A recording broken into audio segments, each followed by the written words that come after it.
we're back. Deal with Omar. Today's special guest, he's been on the show before. Manny Alayon, owner of Northeast Crossfit and Northeast Health and Performance. Yes, sir. Right. And today, what I want to talk about, well, first, before we get into it, I want to also say that I've heard Andy Frisella say this, so I want to say it also. I'm not looking to monetize the podcast at all or the show, so if you find any value in what we say or do, please share it. It's the only thing I ask for.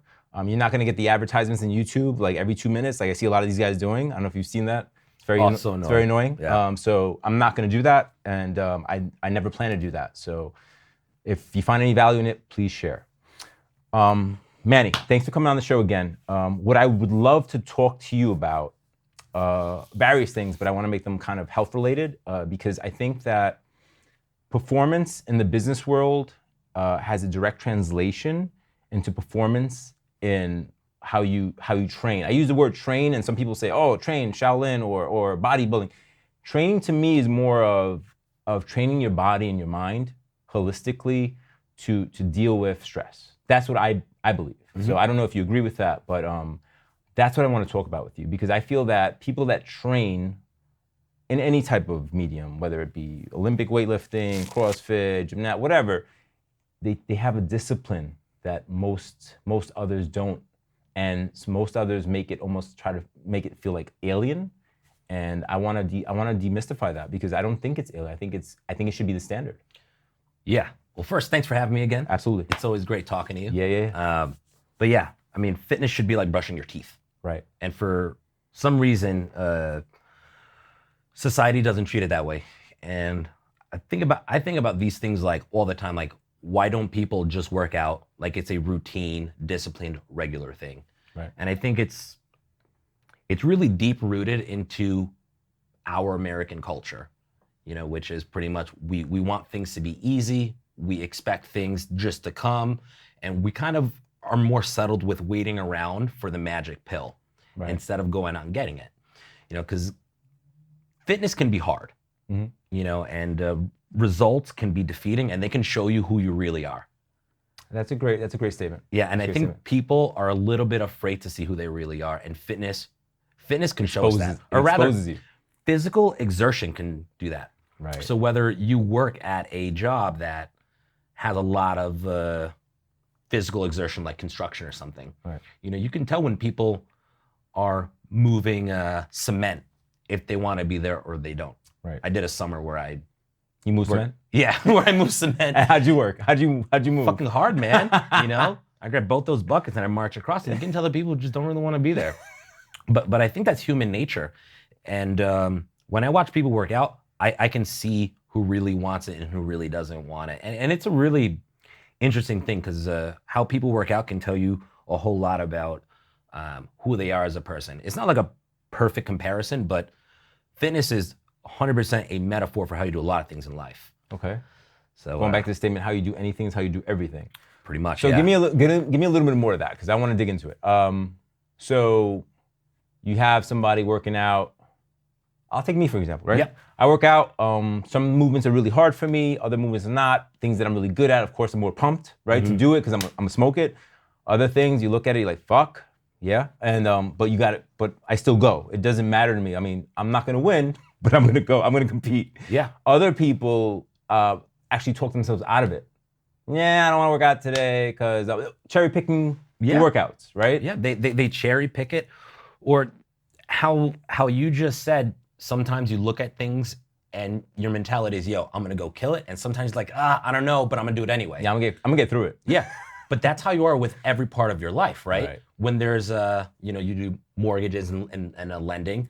With some easy ones, you're like, sweet, I'm gonna kill it, and other ones you're like, shit, that's gonna be hard, but I'm gonna try it anyways. Right. Think about someone who approaches a workout and they're like, I'm gonna kill it, and they see something they don't like shit, I don't even want to do this. I'm not going in. Yeah.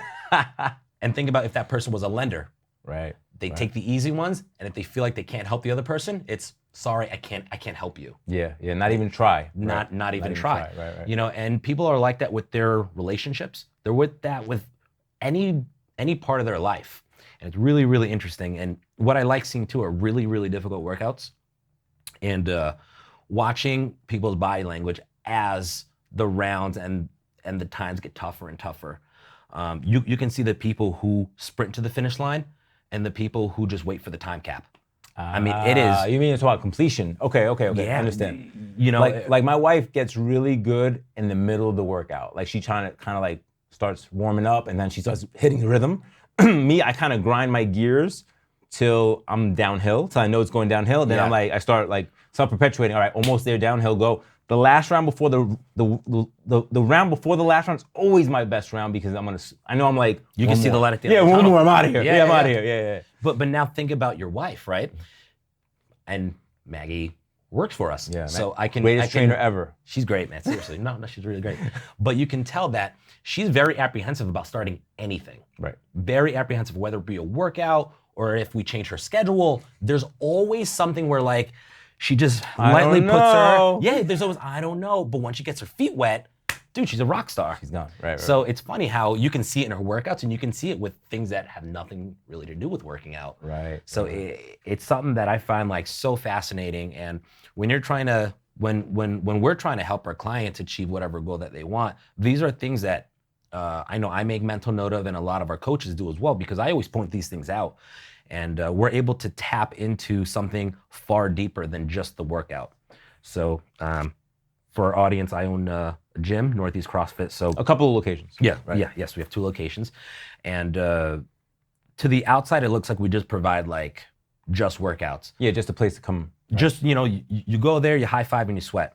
But we're really trying to change that narrative and let everyone know that we provide more than a workout and that our coaching isn't just about the movement. It's about getting your mindset ready. It's about getting you to change your perception and how you perceive so many things. And we just use the workout as almost like just an example of how you should be approaching something. Because if we can change our mindset about how we approach a workout, we can change that about how you approach other things in life. Because now these become habitual things. Like your brain just goes to like, oh, something is hard. I have to talk myself this way and I have to approach it this way. My wife is a really good example of this. When she first came to the gym, everything was like a little bit negative. Before she was your wife? She came to the gym? Yeah. Okay. I don't want to get into that. Just give it stuff. Context, right? Yeah. Yeah, and she used to like be a little intimidated and apprehensive about approaching tough things. And then she started to like give herself little goals, like for running. She couldn't run like 200 meters without getting out of breath. Right. So when we had 800 meter runs, she would break it down into these steps. Like, all right, I just got to make it to this end of the street. I got to make it to this pole. Right. And now when there's difficult things, she finds herself doing the same thing. So when she had our first kid, it was literally while she was in labor, that's how she broke it down. Wow. And it just became a habit. And she had told me that story after she gave birth. Yeah. Yeah, seriously. She was like, I got through this? Yeah, she was like, CrossFit prepared me not only physically, but mentally to be able to like not give up, because she went full natural, no drugs. Wow. Yeah, dude, it was fucking wild, man. Like I looked at that, I was like, drug me up, man. Fuck that. I'm not doing anything like that. So what she did was she made things more digestible to her so she can actually process it, right? Mm-hmm. And that's what I think most people, I think the first time you walk into a CrossFit gym or a gym that has high skilled movements, to the naked eye, it's fucking intimidating, right? Because you have ropes. You know, there's all types of shit that you're doing like you're like Ninja Academy.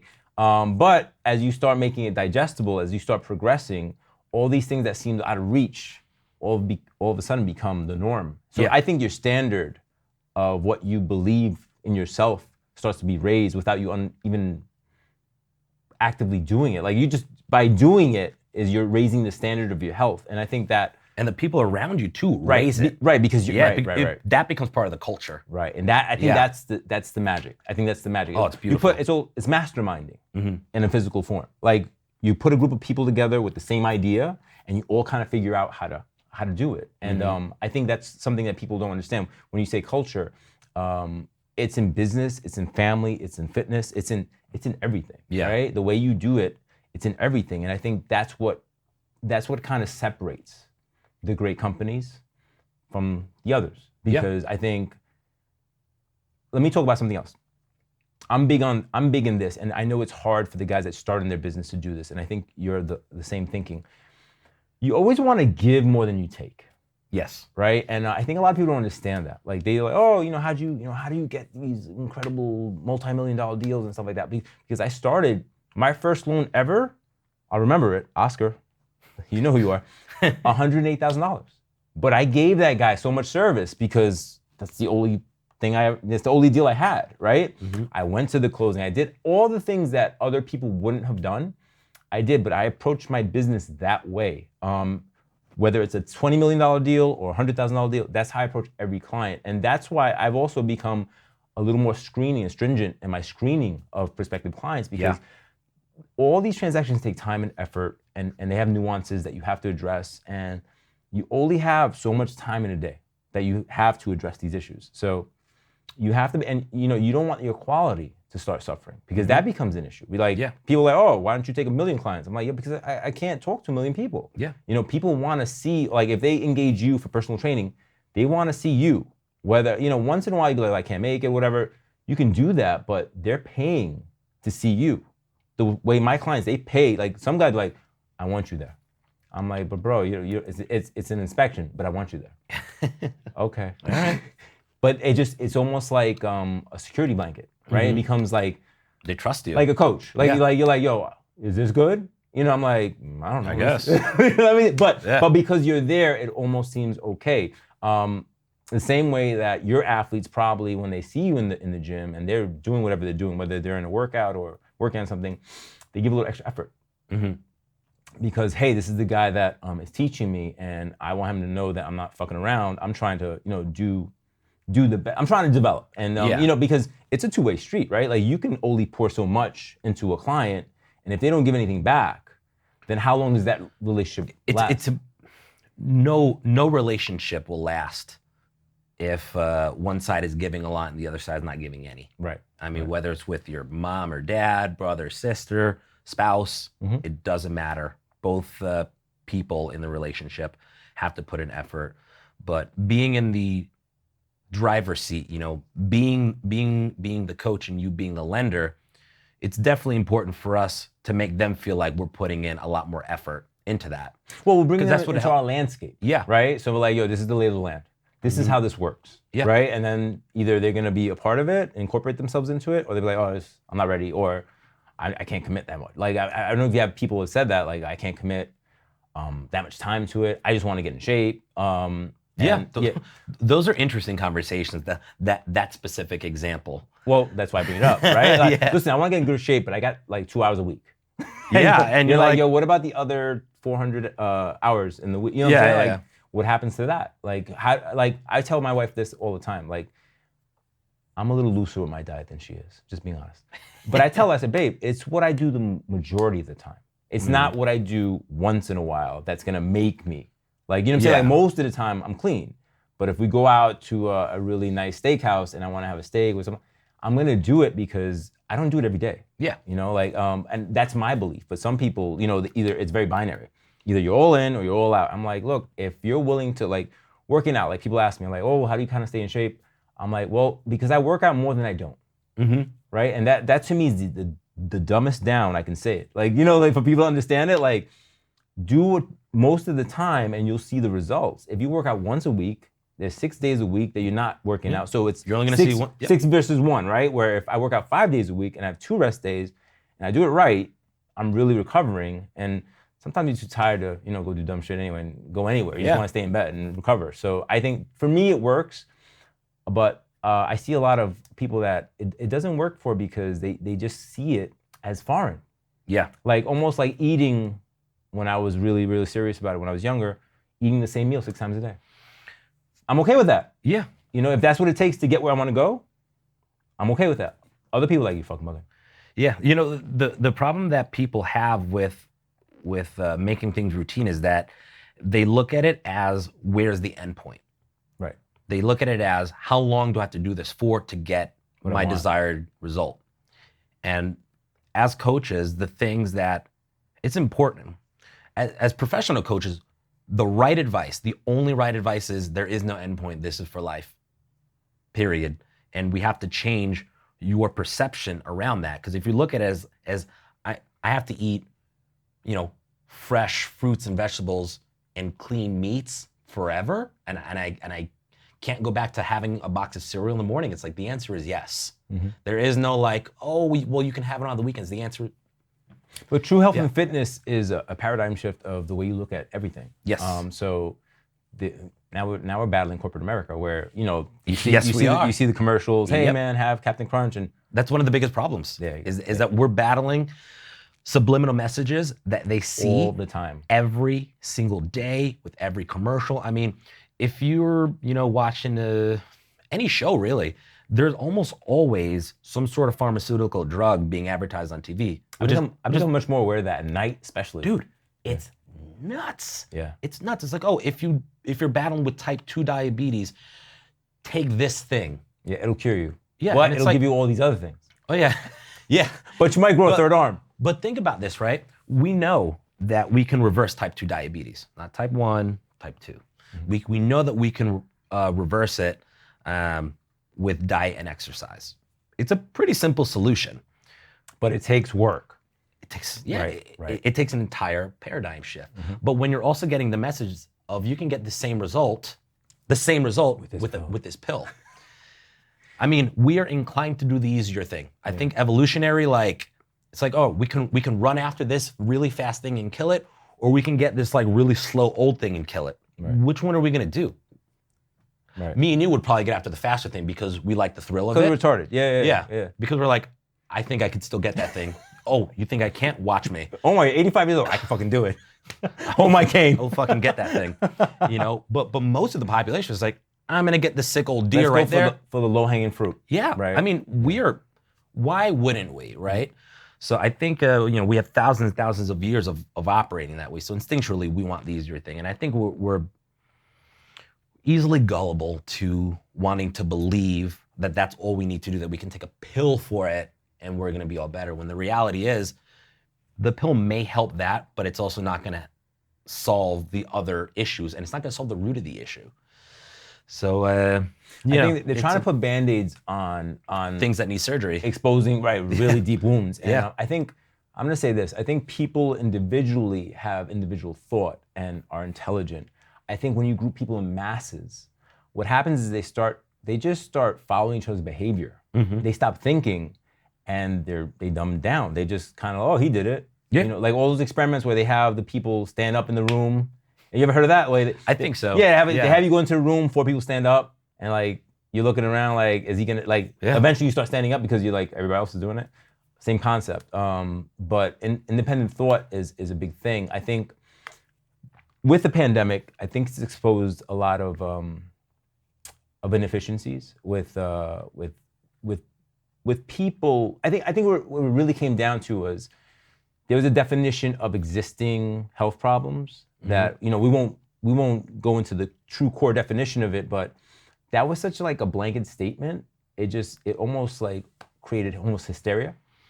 People, because they're like, oh, what's a pre-existing condition? I'm like, well, if if you're eating sugar all day and you're not moving at all, that's pre-existing condition. Do you feel like they actually downplayed the pre-existing conditions? I think they as a general thing. They didn't define it. I think they used it as like a very general statement, but no one really quite understood completely. Absolutely. Because I get caught up into other people's conversations. I don't really ever participate in them. In my head, I do. But it's always like, there's always someone who says, well, what's a pre-existing condition? How do you know? This is my favorite. How do you know if you have a pre-existing condition? My response is look in the fucking mirror. Self-awareness. Yeah. I mean, like, it's, you don't realize that you're overweight? Well, the issue becomes like, going back to bodybuilding in the 80s when that was really prevalent, where people accepted looking a certain way. Even model, I'll go into this, emaciated modeling in the 80s. Remember that? Calvin Klein, all that shit? Kate Moss looking crazy? That was beauty. I'm like, no, it's not. But they still call it that. Okay, they can call it that. But I love the fact that we can actually put out our own programming to tell us what we want, what we really think about it.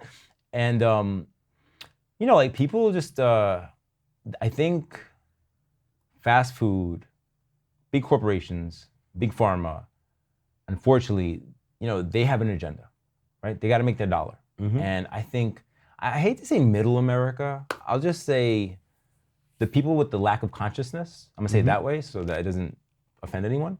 It's still gonna offend someone, Omar. Okay, it's fine. It's fine. I'm a logic bullying them. Yes. It's a lack of consciousness that you don't want to become aware. Like, hey man, yeah, if you're size 44 and you're 5'8", yeah, that's a problem, Pop. That's a problem. If you can't walk up the stairs without being out of breath, you have to be aware of that. Yeah, that's not even like a middle American thing. That's a general thing. I see it around here.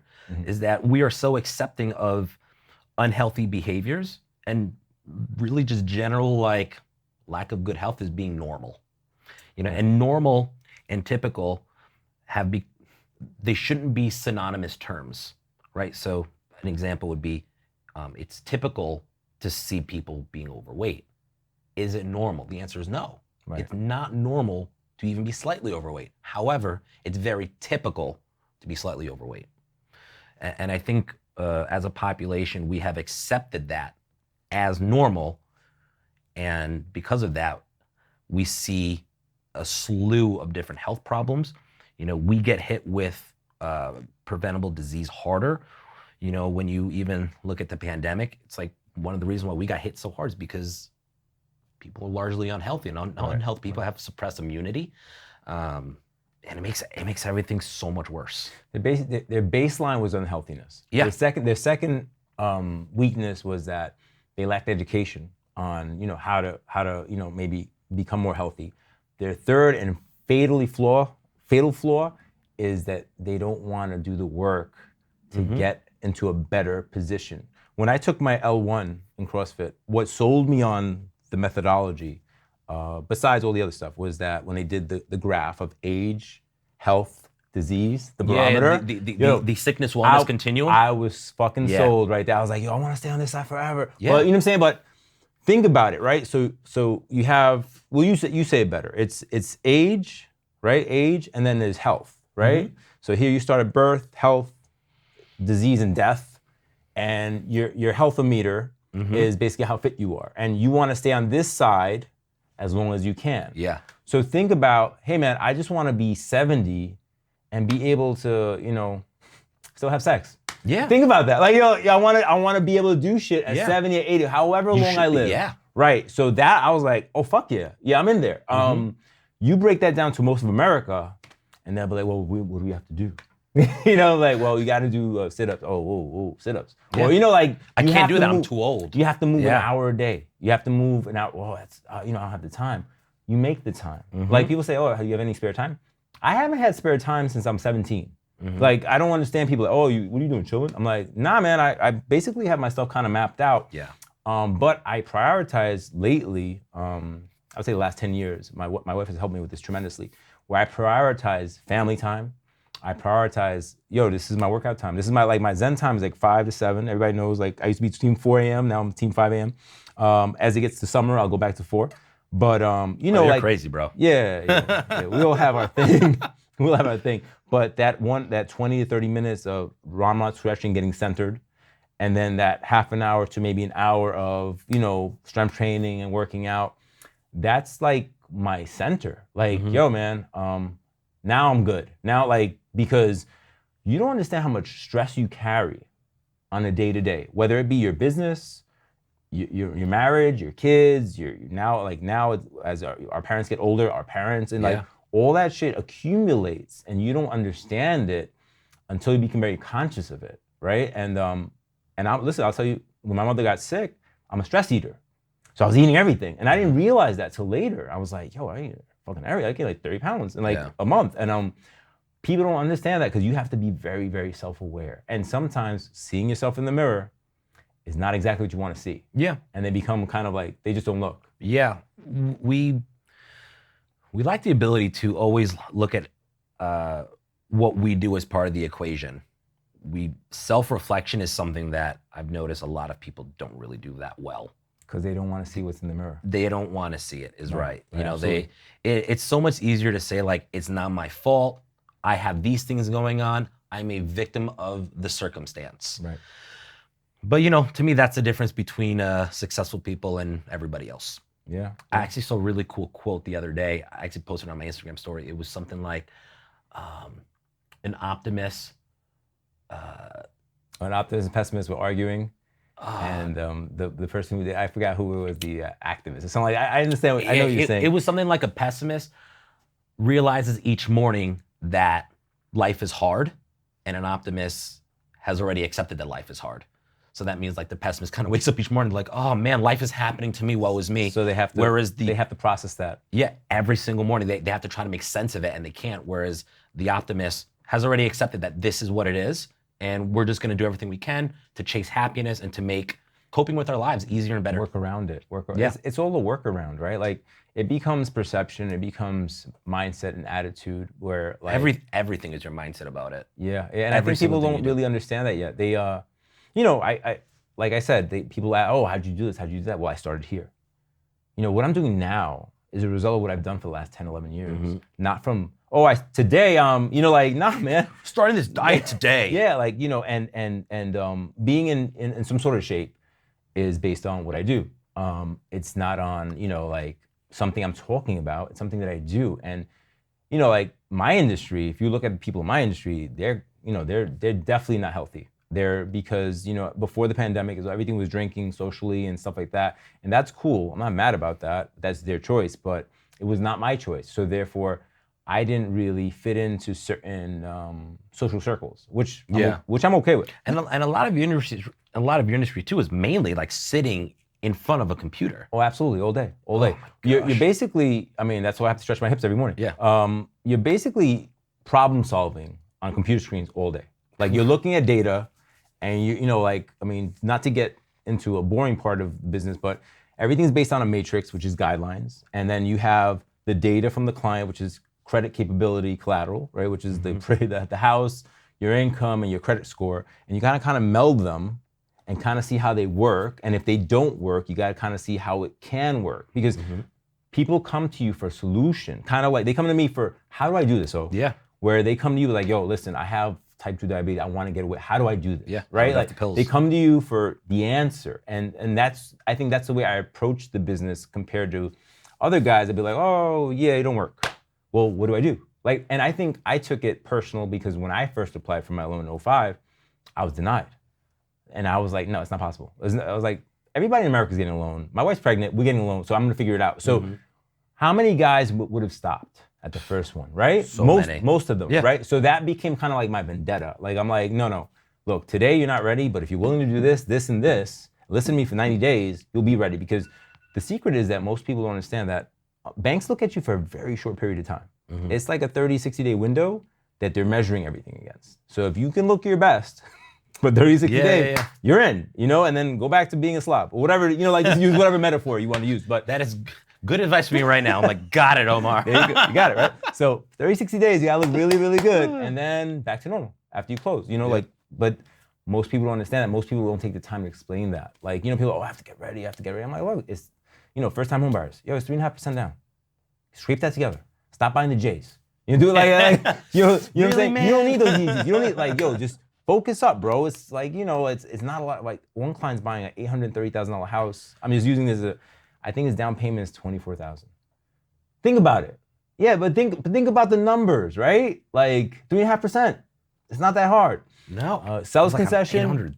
Yeah. Oh, and FY, he makes $24,000 a year. His girlfriend makes like $16,000 a year, and we have rental income. So all of a sudden, I can make the numbers work. Damn, you're a fucking magician, bro. Yeah, bro, that's what I do. So, but just to give you an example, like it wouldn't have worked if rental was different. It wouldn't have worked, you know, it works because of this. And I explained that to them, and they're on board. And I think a big part of me, and I'm working on this with my actual team, is that I think people feel more included when they understand the bigger picture. They don't have to understand every nuance. Yeah. But if they understand, oh shit, this is how it kind of works, they buy in. Right? Yeah, so you're essentially previewing the plan and asking for approval. Right. It's funny, we do the exact same thing for how we do our personal training. The exact same thing. Right.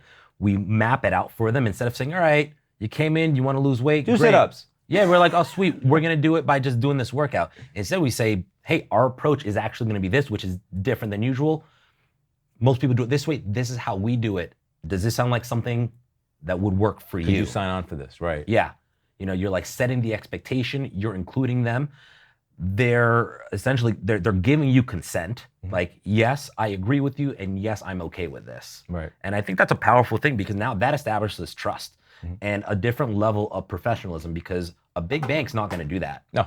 They're going to look at the checklist and say, do you hit this, yes or no? Right. Do you have these 5 things? No. Sorry, I'll see you later. Personal trainer is going to say, yeah, that's great. Generic response. We're going to do this circuit training. Generic response. Right. Getting no results. You aren't happy. Whatever. Right. So that's on really interesting. On a contra of that, then that's also why people love these 8-week challenges, right? Yeah. And that's why I'm not going to name names. You know who you are.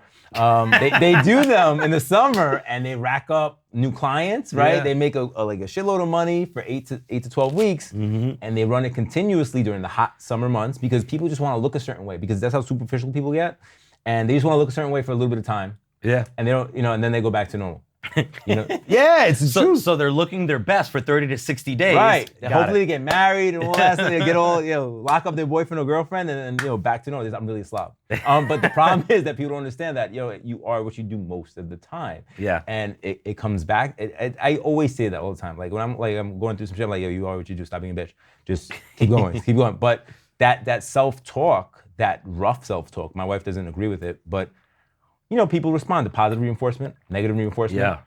I grew up, I was born in the 70s. I was born under a tougher, rigid parenting code than now. Now we talk to our kids to death. Yeah. Back in the day. And also culturally too. Yeah. Hispanics a little bit tougher than. All right. Okay. So Latin America, we raise warriors. You gotta learn how to take a beat down. You gotta take a beat down very early. And you understood that there was instant repercussions for bad behavior. Yeah. I don't think we see that now, and I think that's translated from childhood to adulthood, where they're like, yo, but it was always okay. It's not okay, bro. It's like, and then you have the people that were young, that were like slim, the metabolism shuts down in the 30s, they're eating like they're in the 20s, and they turn to somebody else, they morph. Yep. And they're like, I don't understand. I was like, because you don't want to understand, because all the information's there, So how do you then they chalk it up to like, it's because I'm getting old. It's bad genetics. Yeah. Oh, it's because I'm getting old.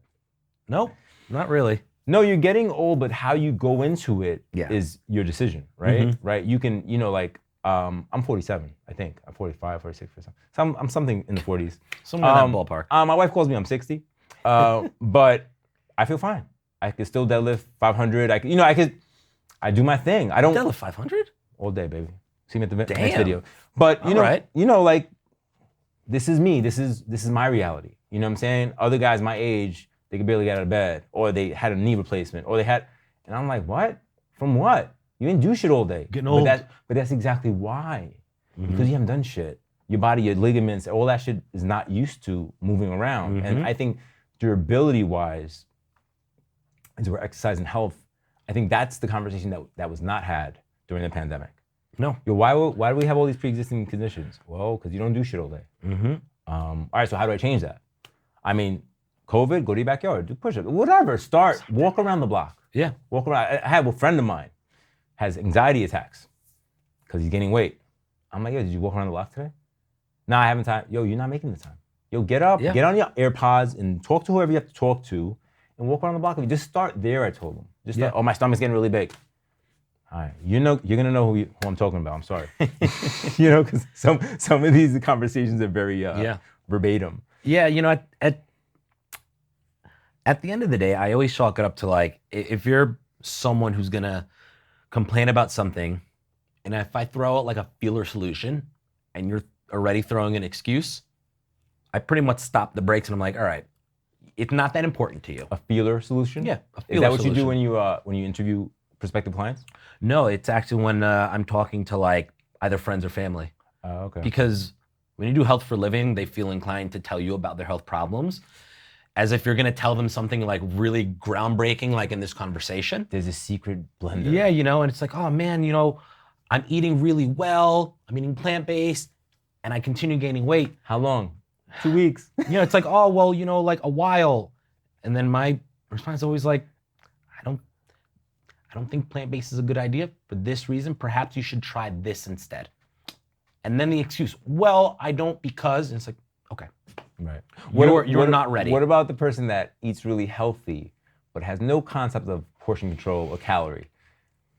I would argue they probably don't eat that healthy. I ate all I had was avocado toast today. How many did you have? 5.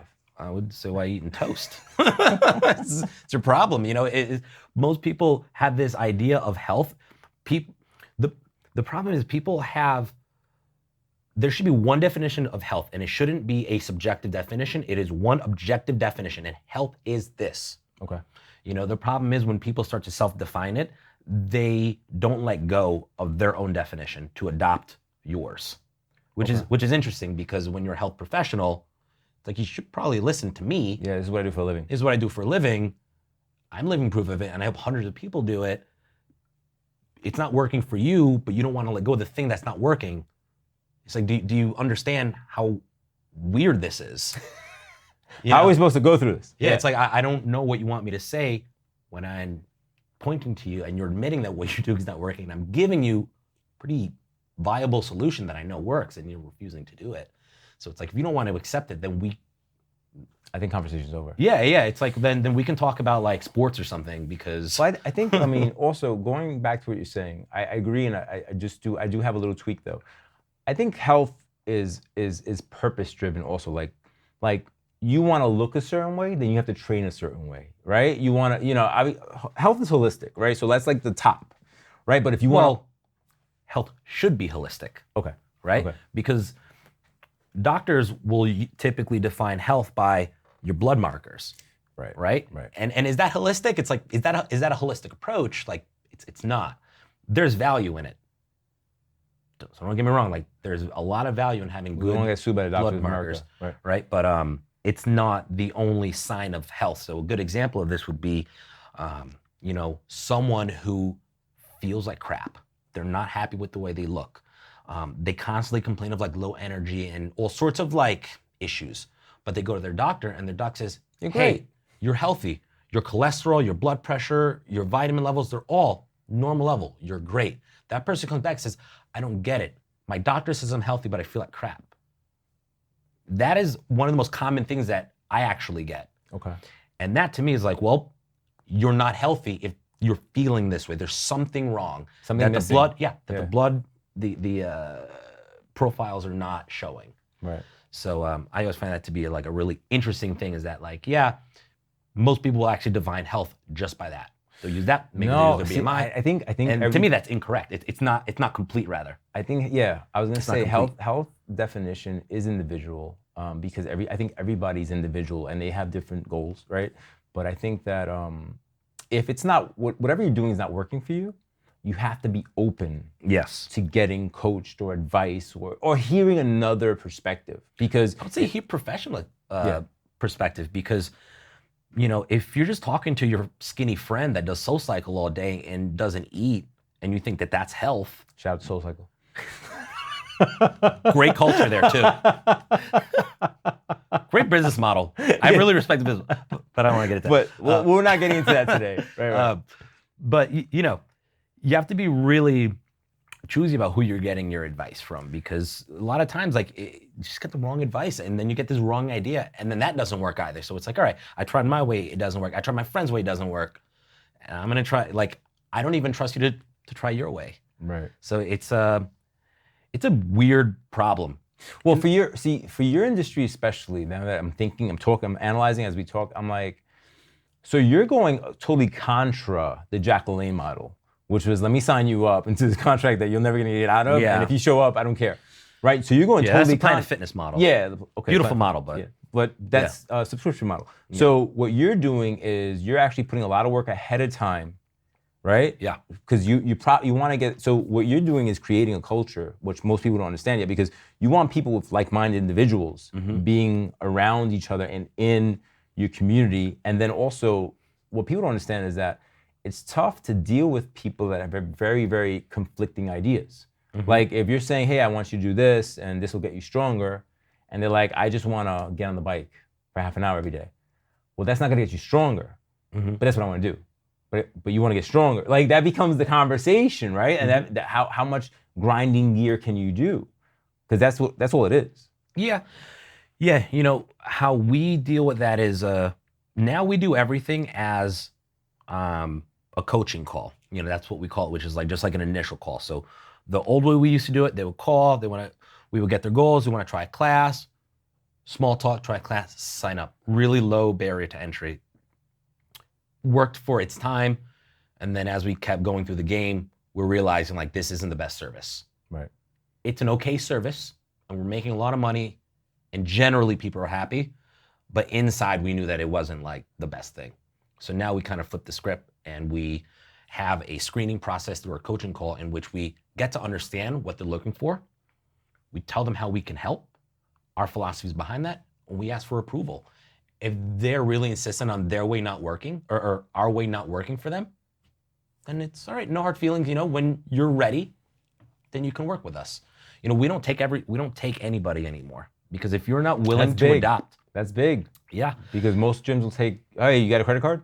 Yeah. And I understand why a lot of gyms do it, especially now. We lost a ton of members, lost a ton of money. It was a purge. Yeah. And it hurts financially. It hurts, and it's tough, and it's really intimidating, and it's scary because it's all we do for a living. Right. With our gym in particular, we're all career coaches.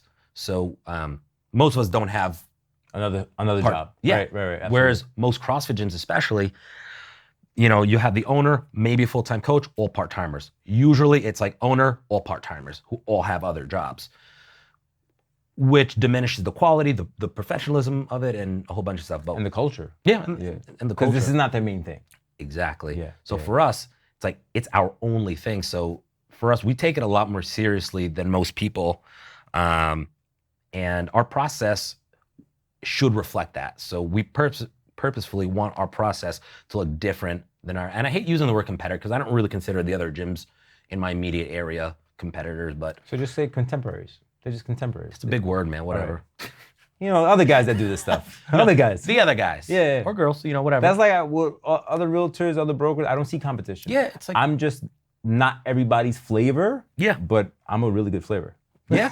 That's what I kind of use. I'm a flavor that can work if you just give it a chance. Yeah, absolutely. And it takes commitment. Yeah. Right. And it takes a lot of buy-in and really good communication skills from us. So I require my whole staff read this book called Conscious Coaching. I think you read it too, right? Yes.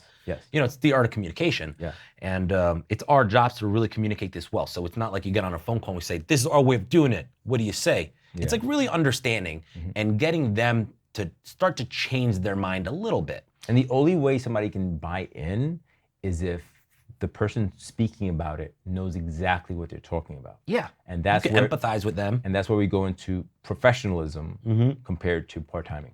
Yeah. Because if you have a guy who's like, I'm a fireman, but I'll teach you these 3 classes, they're not gonna have that. Yeah. They're just not gonna have it.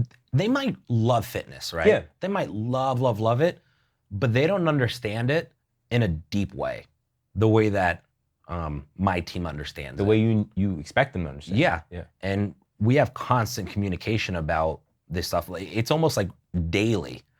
I'm mentoring my entire team on like how to help this situation. Cause every day there's always like, oh man, like this situation happened. Like, how should I have approached it?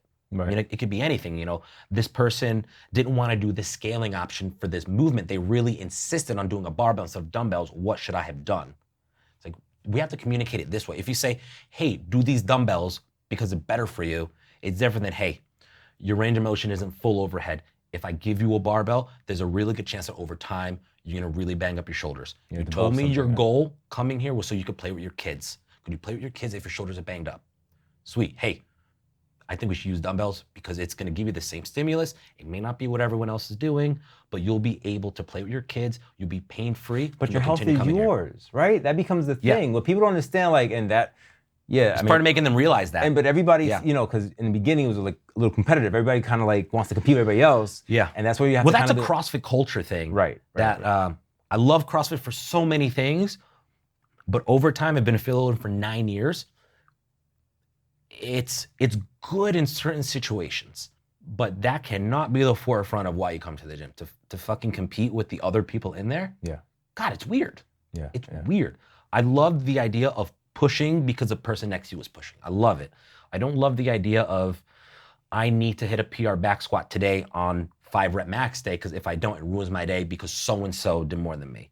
That's Well, you're using it destructively, not constructively, right? Yeah, absolutely. yeah.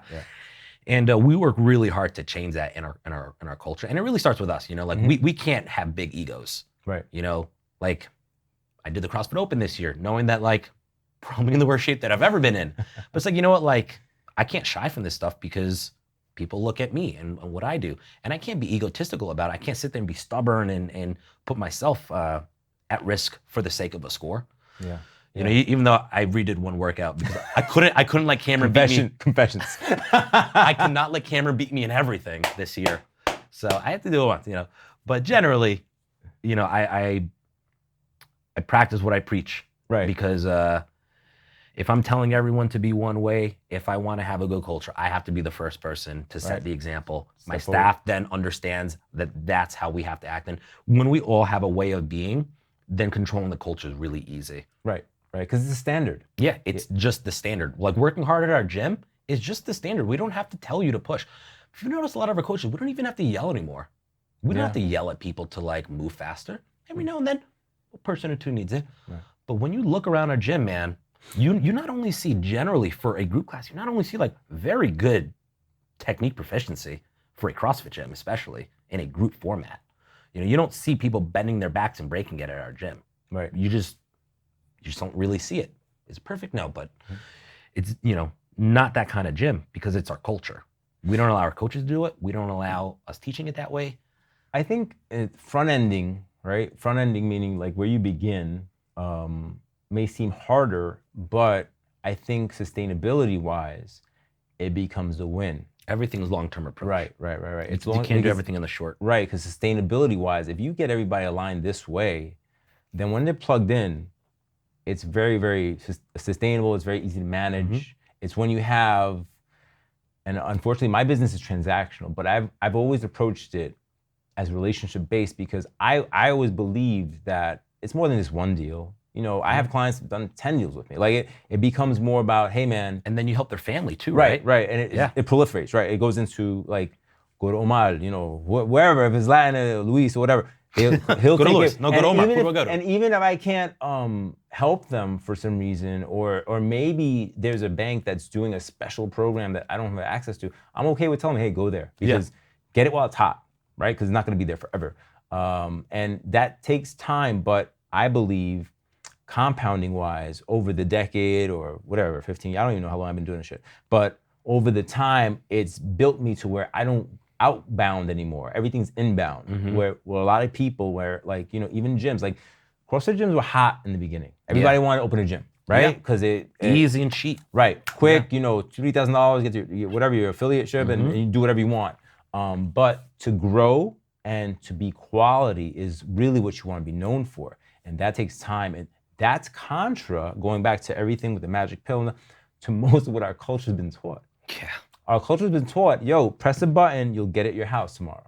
Yeah. You know what I'm saying? Amazon now, I call it. Yeah, absolutely. So that becomes a thing. Convenience is one thing, but what I believe people don't understand is that if it's worth it, it'll take a little work, but it's worth it. And that I think is the message I'm always trying to get across in this and everything, because I'm like, why do you think you'd be able to do that? Like, I tell them, like, why do you think, oh, because this guy did it. I'm like, yeah, but he's in a totally different financial situation than you are. Yeah. But I'm using that parallelism in health. Why do you think you can do that? Well, he did it. Well, he's been lifting for 10 years, you know, and you just walked in, you know, and you almost cracked your neck trying to do a handstand push-up, you know, because your ego. But that, you know what I'm saying? Like, like people have to be self-aware and understand, hey, man, we all start where we start. Where you go, where you end, you can determine. But we start wherever we are, you know, and I think too many people got caught up in the beginning. I think in CrossFit especially, it was so hot. It was like that young baby, and everybody was just going crazy. Everyone wants to go to the games. Yeah, everyone going to the games. Fuck it. And I was just like, yo, I just want to be able to do that. Like, so my thing was always, oh shit, that's cool. I want to do that. And it was never like that well thought out. I want to do the game. I always thought it'd be cool to do ring muscle ups. Why? Because it's fucking elegant. Yeah. Right? So it's How elegant. Close are you? You know what, your problem with the gym, I'm gonna talk about my own personal beef with the gym. The rigs are not set up for the tall guys, all right? Forgot. The rigs are, so curl up your feet or something, man. My knees. Yeah. No, but in the summer, we're gonna spend more time at Hawthorne because they have higher rigs. Yes. And you'll see some progression. I I have the. You can do them from a I have low this, position. I have you the know? strength for muscle up. I just don't. I can't kick my feet, and I think that's been Do them holding me strict back. first. That's how we teach them now. Strict first. Okay. Yeah. Okay. Let's be real now. Let's be real. You got to use that momentum, bro. You got to use that momentum to get up. But I digress. All right. In closing, any message you want to send out to people in general about Northeast Health and Performance, Northeast CrossFit, Yeah. life in general? I think we use a lot of parallels. I think we use a lot of metaphors and analogies. I think we gave them enough that if they really pay attention, they'll understand the message. Yeah, fitness is a metaphor to life, and anything that is worth it is gonna be tough. But you can't be afraid of failure. You can't be afraid of the road. The best thing that you can do to improve your life is to improve your health, and to improve your health, seek good guidance. It can be with us or really any professional health coach, but it should be taken a little bit more seriously, because at the end of the day, your health should always be your priority, because health is an enhancer for everything in your life to be better. You can be a better husband when you're healthy, a better father when you're healthy, better at your job when you're healthy. There's nothing that doesn't enhance when you're healthy. And health correlates to me directly with happiness. Yeah. Right? You're happier when you feel good. Better, yeah. Yeah, you feel good. You look are good. And then basically your energy, your chakra, or your energy, whatever term you want to use, is totally different. I believe that working out has helped me deal with stress better in terms of hypertrophy, right? Ripping up your muscles, they combine, they get bigger, they get stronger, right? But it's the same thing here mentally. So if I can work out, if I can go through that workout, destroy myself, and get up tomorrow and redo it, and just, like smartly keep moving forward, use that for life, for business, for dealing with your kids, because kids are a challenge. And I think the pandemic, what it totally has exposed is that people had their priorities a little mixed up. Yeah. And they got to understand that, hey man, if I can't help me, I can't help you. Yeah. It's like, I don't know how to swim. How am I going to save you from drowning? You understand? Like, it's the same concept. Yeah. Like, and it's not selfish to prioritize yourself. It's No, not. you I gotta don't know be- how we got this thing Right. backwards, which I know we're wrapping up. I don't want to get No, too big into it, but we'll go into that too. Yeah, taking care of your health and saying, hey kids, I can't make you breakfast today because I'm gonna go work out, is not a selfish act. Yeah. It's just not. Being a better you in the long run is the best act, right? Yeah. I have teenagers, and I think me and my wife working out, all that is normal to them. And they work out with us now and stuff like that. But I also have other friends that they're a little older and they don't work out, and their friends talk to them about, hey man, what do they do over there? What do you? And it's just it's healthy for bonding, but it also, you start being the example, and then that's almost like You send them up you for a pass good it life. on, right? Yeah. You pass it on. Like Totally. they see that, oh, daddy wakes up every morning. This and is he what does you this. do. Right. Yeah. And this is life. So I said, I guess I got to do that, right? So then you create that culture in your own family. Yep. And that pays the real dividends, Oh, especially yeah. because I got into it late. I started CrossFit or just like regularly working out again when I was like 39. Yeah. Yeah, I was really into it when I was young, and then like at 25. Life. Yeah, then 25, it was all about business. And then we stumbled upon a CrossFit gym. My wife really liked it, and Yeah. and I'm super competitive, so I can't let her beat me. And Yeah, good luck now. the rest is history. The rest is history. If you want to reach Manny, what's the best way to contact you? You can shoot me an email. I may or may not get back to you. But it's Manny@northeastcrossfit.com. You can follow me on Instagram @CoachManny_HP. Give me that follow. Follow, like, smash, subscribe, do all that stuff. Whatever platform you're seeing us on, please leave a comment. Love to hear from you. Thanks. Thanks, Ass.